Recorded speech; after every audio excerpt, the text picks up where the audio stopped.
पिढी दर पिढीमध्ये कोणीच शेतकरी नाही. मला शेतीचं काही ज्ञान नाही. सकाळपासून शेती, SRT, शेखर दादा हा सगळं ऐकलेलं आहे. आता माझा एक वेगळा अँगल आहे. तुम्ही एक इंटरनॅशनल अर्बन प्लॅनर होता, म्हणजे जागतिक शहरी प्लॅनिंग करतो होता. मला मराठी येत नाही, कुठे चूक झाली तो जरा माफ करा. 23 देशामध्ये डेव्हलप्ड कंट्रीज मध्ये मी काम करत होता आणि तेव्हा मला वाटलं की हे पूर्ण दुनिया कसं चालतं. तुझा दर मोठा, माझा दर मोठा, माझी पुस्तक मोठी, माझा देव मोठा, माझा मेसेंजर मोठा. आणि खरं काय असायला हवं? नॉलेज, ज्ञान, व्हॅलिडेशन, कॉन्फ्लिक्ट रिझॉल्विंग, मराठी नाही आहेत मला, पण झगडा निवारण आणि वसुदेव कुटुंबिकम, एक दुसऱ्याला आपण कनेक्टेड आहे, हा विचार पूर्ण विश्वामध्ये असायला हवे. आपण एक रॉंग डायरेक्शन मध्ये गेलेले आहे. तो हा विचार कुठे आहे? तो इंडियामध्ये आहे. आणि इंडिया एवढा सक्सेसफुल नाही, गरिबी आहे, तो इंडियाला जाऊन बदलू असा विचार केला. आणि मी फॉरेनची माझी मॅनहॅटनची ऑफिस बंद करून मी इंडियाला येऊन गेलो. मला असं वाटलं की देशामध्ये पॉलिसी बदलली ना, गरिबासाठी पॉलिसी केली देशामध्ये, तो देश बदलणार असा विचार करून अण्णा हजारे बरोबर मिळून माहितीचे अधिकार, 74th अमेंडमेंट मध्ये विकेंद्रीयकरण, असे खूप काय नवीन नवीन लॉ पास केले. पण नंतर वाटलं की हे सगळं लॉ होऊन काय गरिबांची लाईफ परत पोहोचत पण नाही. तो गरीबची लाईफला कोण टच करतो? तो सरकार टच करतो. सरकार बरोबर चालत नाही. आपण एक काम करू, सरकारला धक्का मारून त्याला बरोबर काम करायचं, त्याला कंपल्सरी करू किंवा प्रेशर करू गव्हर्नमेंटला. असा विचार आला की मी, अण्णा हजारे, अरविंद केजरीवाल, आम्ही India against corruption movement start केली. आणि तुम्हाला माहिती आहे खूप मोठी मुवमेंट झाली. पण लास्ट मध्ये ते पॉलिटिशियन्सनी असं करून बेवकूफ बनवला. वाटलं की हे देश तो आपला आहे ना, ते सिस्टम मध्ये राहून काम नाही करत, तर आपण सिस्टम मध्ये जाऊया. असं माझी सैनी आम आदमी पार्टी स्टार्ट झाली. खूप ऍक्टिव्हिटी झाली. आणि तुम्हाला माहित असेल 2015 मध्ये दिल्लीमध्ये 67 सीट जिंकले. आणि वाटायला लागलं की हे देश बदलणार. पण तेव्हा जे लिडरशिप होती केजरीवाल, त्यांनी काय असे डिसिजन घेतले की नाही, आपण दुसरी एक पॉलिटिकल पार्टी सारखा काम करू, आपण करप्शन करू, आपण दुसरी पार्टी. जे विचार होता देशला बदलायचा, ते विचार कुठे साईडवर झाला. आणि पॉवरवर प्रिन्सिपल, सत्तावर सिद्धांत, हा सगळं डिसिजन झाला. आणि मीही विचार केला की मी राजकारणचे लायकच नाही. राजकारण मध्ये काय वेगळं करायला वाटतं ते मी करू नाही शकणार. तुम्ही राजकारण कम्प्लिटली सोडलं. नंतर नरेंद्र मोदीचा फोन आला, राहुल गांधीचा फोन आला. मी बोला कुठे चूक झाली तर मला एक लाफा मारा, पण मी परत राजकारण मध्ये येणार नाही. पण देशला बदलायची इच्छा होती.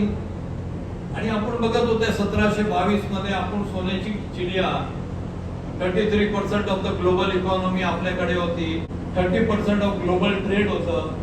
आज आपण 3.25% ग्लोबल इकॉनॉमी आहे आणि 0.8% ग्लोबल ट्रेड आहे. तर आपले जे विचार आहे हे सगळं नॉलेज, व्हॅलिडेशन, वसुदेव कुटुंबिकम, हे कोण ऐकणार आहे जोपर्यंत आपण सक्सेसफुल नाही होणार. तुम्हाला वाटलं की इकॉनॉमी बदलायला हवे. आणि इकॉनॉमी बदलायची असेल तो गावची इकॉनॉमी बदलायला पाहिजे, शेतकऱ्यांची इकॉनॉमी. आणि गावमध्ये तुम्हाला माहित आहे की शेतकऱ्यांच्या मुलाला शेतकरी बनायचा नाही. 20 वर्षानंतर हे देशच्या काय हालत होणार ते माझं खरं म्हणतात, मला खूप फिकर होतं. आणि सगळं प्रॉब्लेम तिथूनच होतं. गावामध्ये जे इन्कम आहे ते खूपच कमी आहे. तुम्हाला वाटलं की देश बदलायचे असेल तर शेतकऱ्यांची इन्कम बदलायला हवे. मला कुठे जाऊन काम करू? मराठवाड्यामध्ये जास्तीत जास्त आत्महत्या. त्याच्या वर्स्ट डिस्ट्रिक्ट बीड, त्याच्या वर्स्ट तालुका परली. तेव्हा असं दिसत होतं आष्टी, परली, पण परलीमध्ये तलवार, बंदूक, मर्डर खूप होत होते. मला परली जाऊन परली बदलला तो देश बदलू शकतो असा विचार करून मी परली गेलो. मी लगान पिक्चर सोडून एक पण गाव जीवन मध्ये पाहिलं नव्हतं. मी गुजराती आहे, मला मराठी एक शब्द येत नव्हता. मी गेलो तिथे गरिबी पाहिली तर मी माझं घर विकून टाकलं आणि मी आणि माझी वाईफ जाऊन गावामध्ये राहायचं स्टार्ट केलं. मला वाटलं मी खूप शाणा आहे, तिथे जाऊन सगळे प्रॉब्लेम बघून असं फाईन ट्युनिंग करणार तर पूर्ण देश बदलून जाणार. मला 3 वर्ष लागले कळायला की माझ्यामध्ये काय अक्कल नाही. इंडिया वेगळा आहे, भारत वेगळा आहे. एक माझ्याकडे 4 मिनिटची व्हिडिओ आहे, ते दाखवू का? तिथे गेला तेव्हा काय झालं. और गांव में 12 महीने टैंकर से पानी की आपूर्ति होती है। टैंकर आने के बाद पानी को लेकर झगड़े होते, खेती के लिए पानी मिला और लोगों के लिए काम मिला। इसके परिणाम स्वरूप गरीबी और भूखमरी थी। पूरा गांव पानी की समस्या से त्रस्त था। एक दिन गांव में पानी देने के लिए टैंकर आया। एक युवक टैंकर में पाइप डालने की कोशिश करते समय टैंकर के टायर के नीचे आ गया और उसकी मौत हो गई। उस घटना ने पूरे गांव को हिला दिया। गांव से होकर बहने वाली पापनाशी नदी में मानसून के दौरान बाढ़ आती थी, लेकिन उसका पानी खेतों में घुसकर फसलों तथा मिट्टी को नुकसान पहुंचाता था। बारिश का मौसम बीत जाने के बाद नदी सूख जाती थी और ग्रामीणों को फिर से पानी के लिए भटकना पड़ता था। 2016 में श्री मयंक गांधी और ग्लोबल विकास ट्रस्ट परली तालुका आए और यहाँ की स्थिति को समझकर बदलने पर काम शुरू किया। वो पहले व्यक्ति थे जिन्होंने ग्रामीणों को शराबबंदी के महत्व के बारे में समझाया। माझी बहिणीला एवढा त्रास देतात, माझी आईला एवढा त्रास देतात, तुम्ही काय करता सगळे? मी तिथून येऊ का मुंबई? मी तू बंद करणार नंतर मग पटकन बंद करणार. लोकांचे जीवन आपल्याला सुधारायला आलेलं आहे. शराबबंदी के विरोध में गांव में मशाल जुलूस निकाले गए। महिलाओं ने बड़े पैमाने पर विरोध प्रदर्शन किया और गांव में शराब पर प्रतिबंध लगा दिया गया।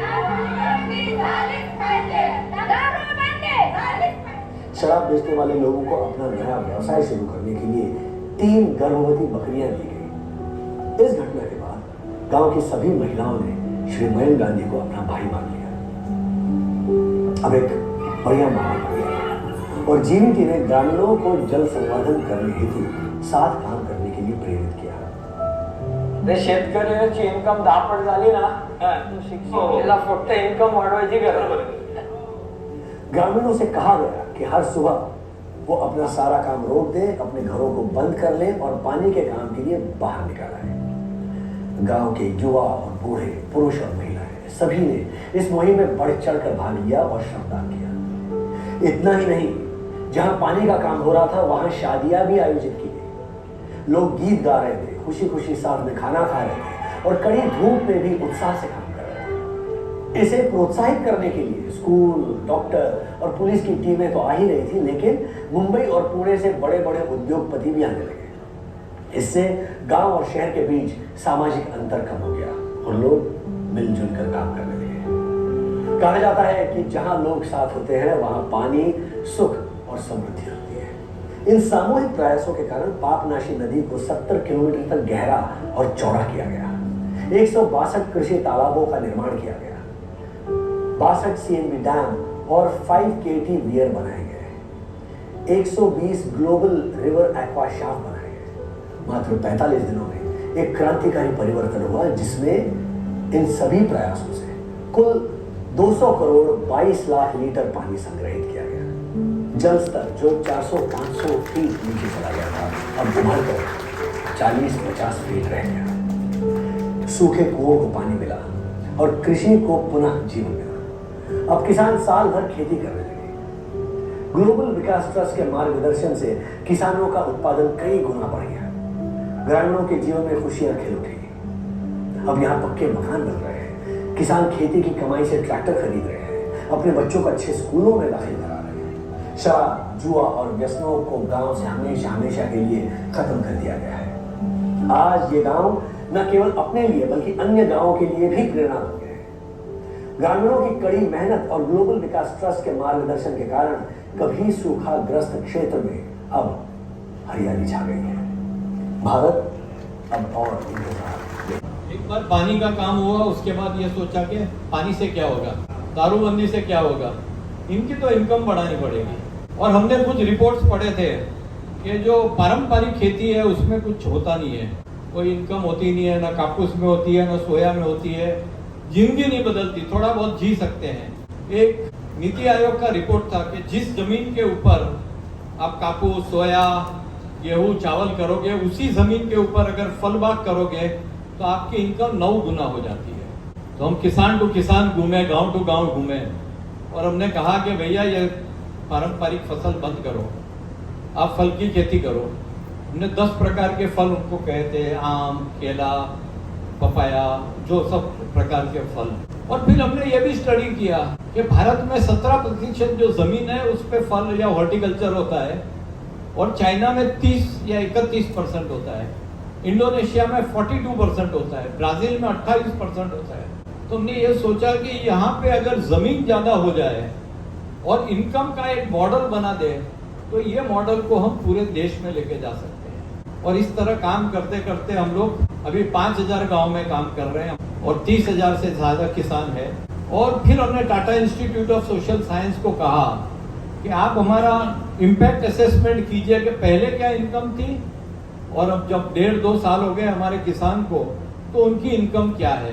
तो उनकी टीम का रिपोर्ट आया कि पहले 38,700 रुपया सालाना कमाई हो रही थी, अब 3,90,000 रुपया, 10 गुना से ज्यादा इनकम बढ़ गई। तो एक मॉडल मिल गया कि ये मॉडल से हम देश बदल सकते हैं। ये मॉडल कोई हम अपना सोच नहीं है, पूरे विश्व का सोच है, नीति आयोग का सोच है। उसके बाद हमें लगा अब इसको देश भर में ले जाना। अगर मैं जाके यहाँ भी काम करूँ, यहाँ भी काम करूँ, यहाँ भी काम करूँ, देश इतना बड़ा है, मैं 5,000 गांव में काम कर रहा हूँ, देश के अंदर 6,60,000 गांव है।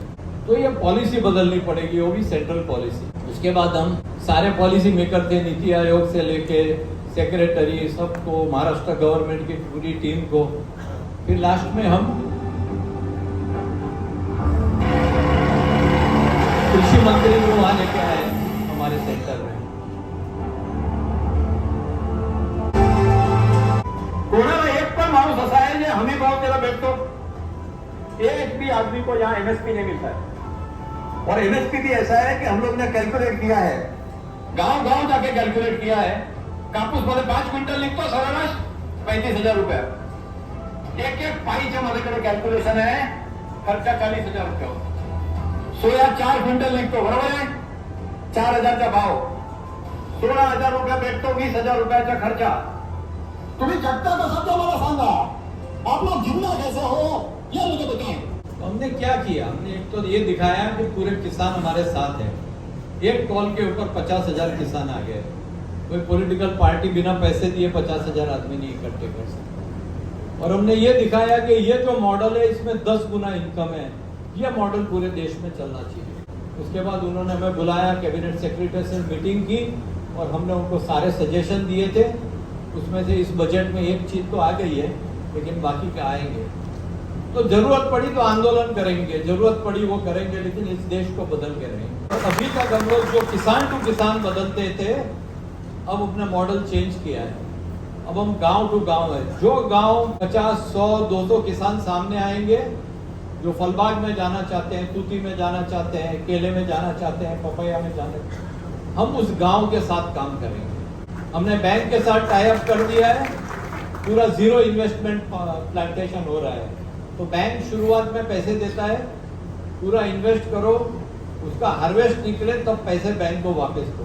MOU साइन किया है डिस्ट्रिक्ट एडमिनिस्ट्रेशन के साथ, स्टेट के साथ, और अभी सबके साथ काम कर रहे हैं। ये देश को बदलना पड़ेगा, ये किसान शेतकरी की जिंदगी बदलनी पड़ेगी। हमारा जैसे कृषि कुल करके किसान का ट्रेनिंग सेंटर है, विश्व स्तरीय बनाया हुआ है, उसमें किसान पूरा निःशुल्क सिखाते हैं। वहाँ पे सारी सॉइल की लेबोरेटरी है, एंटोमोलॉजी की है, पैथोलॉजी की है, इस तरह से पूरा गहू आधारित खेती करते हैं। और सबसे इम्पोर्टेंट ये है, 1,75,000 करोड़ रुपया हम सब्सिडी देते हैं केमिकल फर्टिलाइजर की। उसको तो कोई हिसाब से काउंटर करना पड़ेगा ना। आप SRT से कर रहे हो तो मुझे बहुत खुशी है, लेकिन हमारे वहाँ 7 साइंटिस्ट हैं, हम लोग माइक्रोबियल एक्टिविटी के ऊपर ही वर्क करते हैं। और अभी जैसे स्ट्रॉबेरी लगाया, अब इतने गर्म प्रदेश में स्ट्रॉबेरी तो लग नहीं सकती, लेकिन हमने वो स्लरी और एनारोबिक बैक्टीरिया से एक नई प्रोडक्ट बनाए, उससे 7 गुना ज्यादा प्रोडक्शन। तो इस तरह से हम लोग सॉइल के ऊपर खूब ट्रायल ले रहे हैं। हमारे वहाँ पे हम आप सबको विनती करते हैं, आइए, हमारे शिरसाला करके जगह है परली में, वहाँ पे आइए, सारा फ्री में ट्रेनिंग होती है और आपको हर चीज सिखाई जाएगी। 2 दिन 3 दिन की भी ट्रेनिंग होती है, 200 किसानों के रहने की जगह है और बड़ी बड़ी बातें होती है। हम विश्व का 3rd लार्जेस्ट इकोनॉमी बन जाएंगे। उस दिन वो CR पाटिल है, पानी के मिनिस्टर, उनको मैंने कहा आपका जमीन 0.2-0.3 OC है, आपका 35% पानी का शॉर्टेज है इस देश में, और 2030 में ये 65% हो जाएगा। ना आपके पास जमीन है, ना आपके पास पानी है, बड़े बड़े अनाउंसमेंट करते रहो हम 3rd largest economy, 4th largest economy, कोई मतलब नहीं है। जमीन के ऊपर जाके किसानों के साथ काम करके उनकी इनकम जब तक नहीं बढ़ाएंगे इतना बड़ा बदलाव नहीं आता।